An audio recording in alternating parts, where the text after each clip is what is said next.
Un beauté, Bazola Pangui. Alors, je reviens avec beaucoup de joie pour partager avec vous euh, à travers mon expérience aussi, mais principalement euh, cette connexion à Kimbazi. Kimbazi qui nous permet en fait de mieux comprendre cette relation que nous avons avec l'univers des esprits. Donc, Kimbazi nous permet aussi de comprendre ce monde de l'invisible, en fait, de mieux comprendre ce monde de l'invisible. Parce que suite à l'événement que nous avons vécu en Allemagne, qui était vraiment magnifique, je me rends compte euh, que Kimbazi ouvre les portes à une compréhension beaucoup plus approfondie de ce qu'est le monde de l'invisible, de ce qu'est le monde des esprits. Et là, en fait, en posant cette thématique du racisme, ben, on se rend compte que quand on regarde ce qui est derrière, parce que Kimbazi, hein, c'est ça, qu'est-ce qui est derrière? Derrière l'être humain, derrière l'objet, derrière ci, derrière ça, derrière l'aliment que nous mangeons, derrière le système dans lequel nous vivons, derrière les traditions, quelles sont les entités, quels sont les esprits qui animent tout cela. Et lorsqu'on met en avant justement le racisme, ben on se rend compte que ce mot déjà c'est un leurre, puisque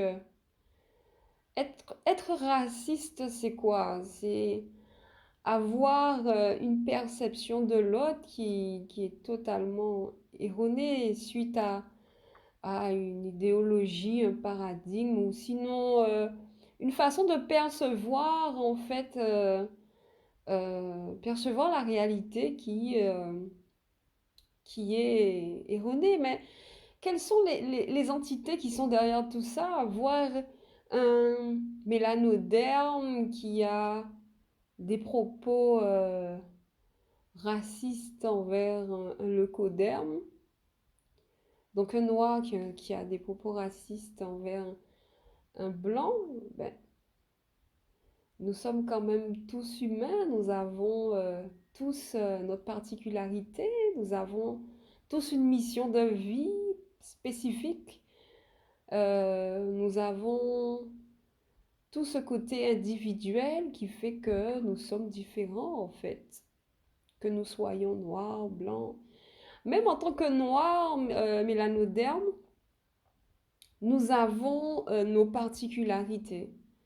Nous avons des êtres qui nous habitent, des entités qui nous habitent, qui sont aussi totalement différents, ce qui fait la particularité de l'être. Donc lorsqu'on regarde en fait cet aspect du racisme, ben on se rend compte que c'est vraiment troublant de voir maintenant des êtres qui sont dans cette dynamique, parce que la compréhension de ce concept, hein, qui dans le dictionnaire, lorsqu'on regarde la définition, le racisme est une idéologie qui, partant du postulat de l'existence de races au sein de l'espèce humaine, considère que certaines catégories de personnes sont intrinsèquement supérieures à d'autres. Il se différencie ainsi du racialisme qui, partant du même postulat, ne considère pas les races comme inégales.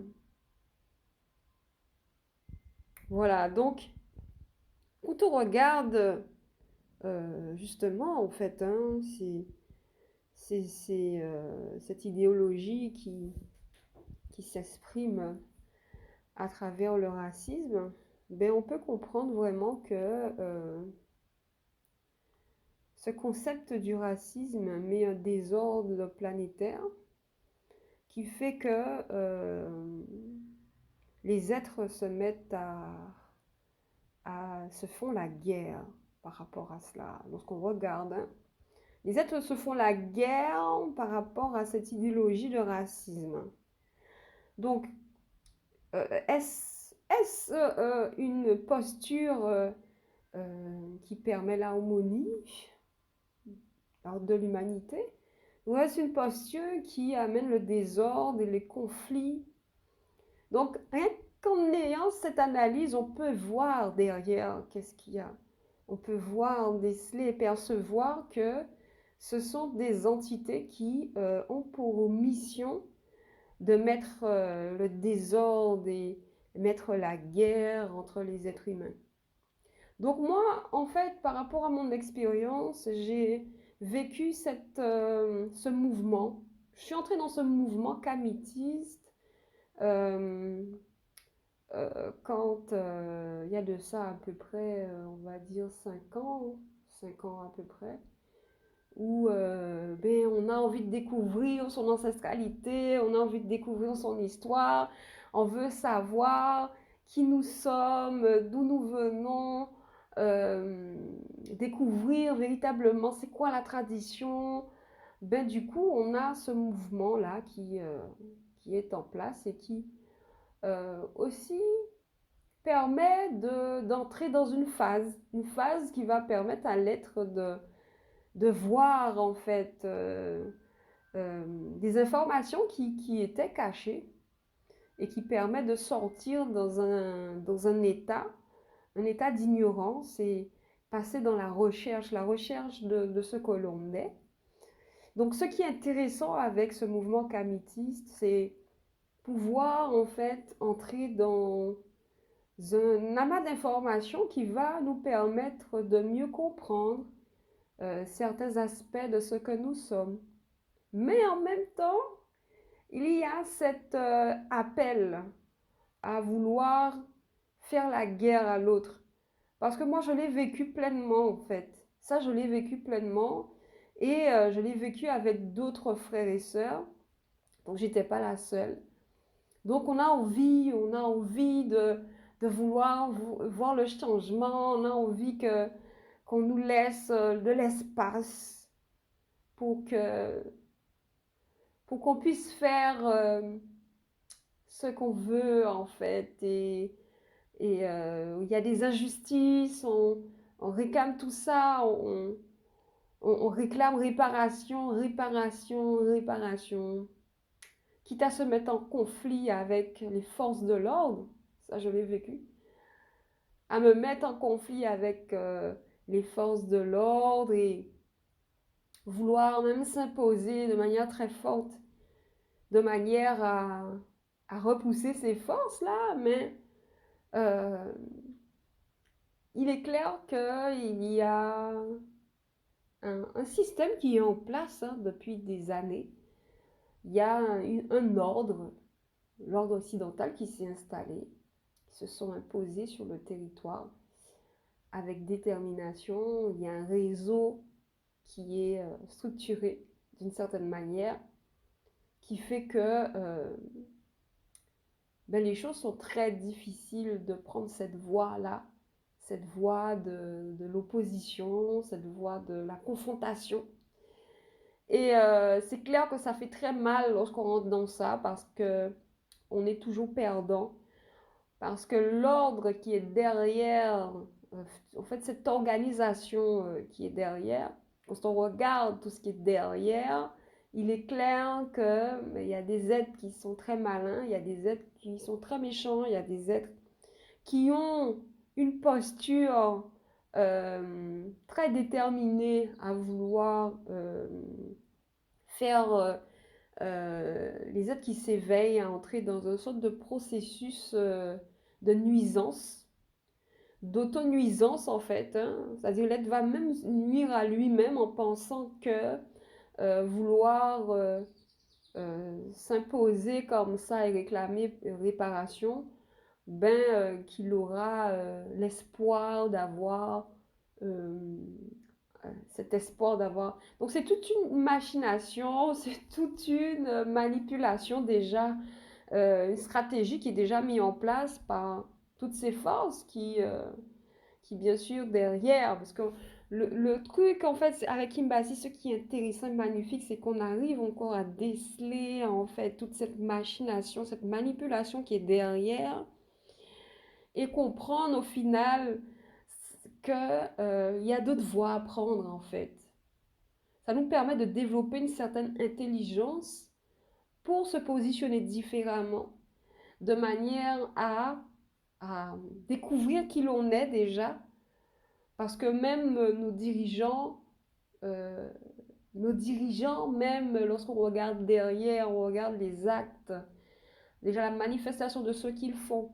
Et lorsqu'on regarde derrière les entités qui nourrissent cet être-là, on comprend clairement qu'il y a une forme de manipulation des êtres, que nous soyons blancs, que nous soyons noirs, que nous soyons jaunes, peu importe la couleur de peau, il y a des entités derrière qui ont pris possession de la planète et qui ont une mission spécifique de vouloir installer un ordre spécifique avec des actions spécifiques, avec une énergie spécifique. Donc, ils s'infiltrent à travers les êtres humains.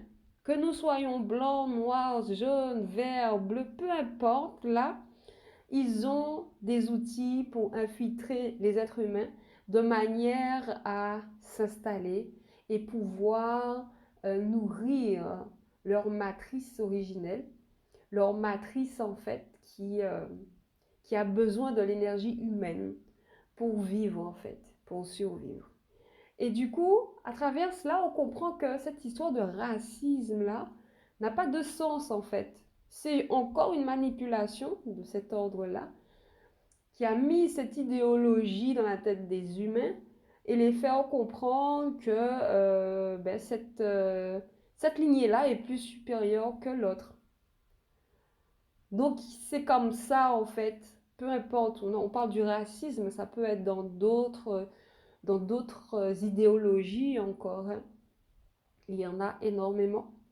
Donc on comprend vraiment que ça n'a pas de sens, cette histoire de racisme-là. Et là, je le comprends encore mieux à travers cette expérience de Kim Basi. Et ça me permet à moi de me guérir, de me soigner, parce que je suis passée par là, par cette phase de révolte, où je me retrouve dans la rue à réclamer réparation, à bloquer, euh, à bloquer en fait le fonctionnement de certaines administrations, alors que euh, derrière tout ça, il y a une forme de manipulation qui pousse justement l'être humain à entrer dans ça, parce qu'ils savent très bien que ce n'est pas l'issue. L'issue ne se fait pas comme ça, en fait. La sortie, la libération ne se fait pas comme ça.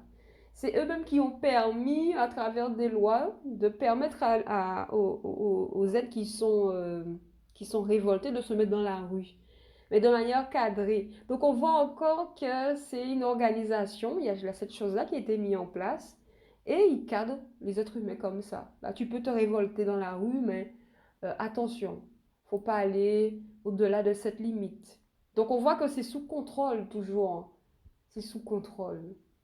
Et à travers tout cela, ben, je vois que à travers les enseignements de notre tradition originelle primordiale qui nous est chère, ben, je comprends que maintenant nous avons accès à des outils magnifiques qui nous permettent de développer une certaine intelligence pour percevoir justement tout cela et nous aider à prendre des meilleures décisions, à avoir une certaine intelligence pour déjà découvrir qui nous sommes, notre véritable mission dans cette réalité, pour que nous puissions ensemble nous organiser, tout simplement, afin de mettre en place d'autres manières qui soient plus simples plus avantageux pour le bien-être de tous, pour le bien-être de l'humanité, que nous puissions ensemble percevoir les choses différemment et envisager d'autres actions, d'autres manières de faire pour nous aider. Car il y a d'autres possibilités, d'autres voies, d'autres consciences. Il y a des consciences qui sont là, qui n'attendent que nous pour une connexion afin de nous aider à justement être dans cette libération, mais autrement, sans confrontation, sans lutte. On va dire une lutte physique, parce que on sait très bien que c'est dans l'invisible que tout se passe, c'est dans ce monde de l'invisible que les forces agissent principalement. Et il y a cette manifestation ensuite dans la matière.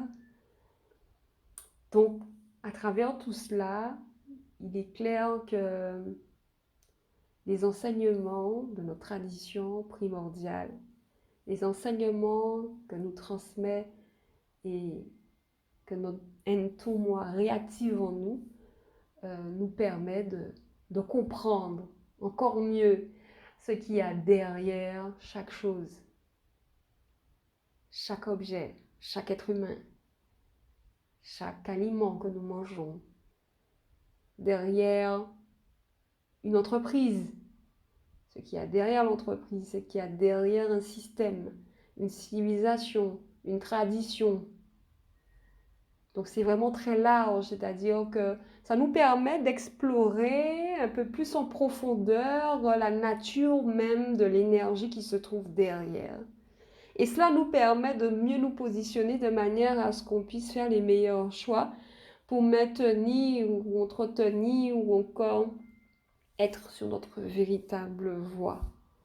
Donc, à travers tout cela encore, m'attendons Ntoumoi pour cette réactivation magnifique. M'attendons à tous ces êtres qui vibrent l'harmonie, la paix, le bien-être, l'amour, le Zola, qui nous permettent de percevoir encore au fur et à mesure qui nous sommes, pour que les futurs dirigeants puissent avoir des alliances avec des entités, des énergies qui sont dans l'ordre de la paix, de la joie, du bien-être pour tous, de l'équilibre, de l'harmonie, pour que les futures générations puissent comprendre tout cela de manière à ce que nous puissions perdurer et faire cette transmission de toutes ces connexions. Pour les futures générations, c'est que du bonheur. Donc m'attendons à tous ces êtres magnifiques. M'attendons pour votre écoute, votre présence. Et j'aimerais bien avoir vos retours en commentaire, savoir comment vous percevez aussi cela, pour ceux qui ont fait Kimbasi, mais ceux qui aussi n'ont pas fait Kimbasi et qui écoutent justement ces informations, comment vous percevez cela? Et vous pouvez vous abonner à la plateforme en cliquant sur la petite clochette, ou encore vous pouvez mettre un petit pouce si vous avez apprécié ce Kaboul-là. Et je vous dis vraiment à très vite pour les prochains Kaboul-là. Et prenez soin de vous et on se dit à bientôt. Bye bye.